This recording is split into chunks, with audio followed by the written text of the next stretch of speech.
വൻപയർ തോരനുണ്ടാക്കാം. അതിന് നമുക്ക് നല്ല അരമുറി തേങ്ങ, 1 സ്പൂൺ കുരുമുളക്, പിന്നെ 1/4 സ്പൂൺ മഞ്ഞൾപ്പൊടി, 1 സ്പൂൺ മുളക് പൊടി, 3-4 അല്ലി വെളുത്തുള്ളി, 1 സ്പൂൺ ജീരകം, പിന്നെ 2-3 പച്ചമുളക്, കറിവേപ്പില. തേങ്ങയും കുരുമുളകും ജീരകവും വെളുത്തുള്ളിയും കൂടെ നമുക്ക് അരച്ചെടുക്കാം.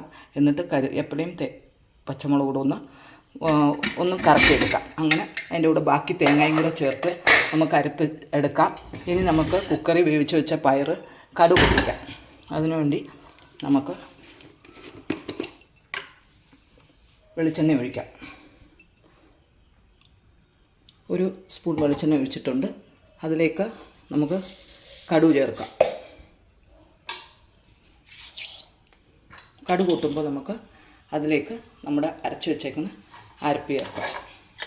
അരപ്പും പയറും ചേർക്കാം. വൻപയർ ഇവിടെ വെന്തിട്ടുണ്ട്. ഇത് നമുക്ക് ഇതിലേക്ക് അരപ്പ് ചേർത്തിട്ട് എടുക്കാം. കടുക് പൊട്ടി തുടങ്ങിയിട്ടുണ്ട്. നമുക്കതിലേക്ക് കറിവേപ്പില ചേർക്കാം.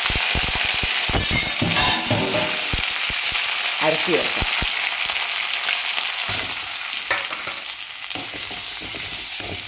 നമ്മുടെ വൻപയർ ചേർക്കാം.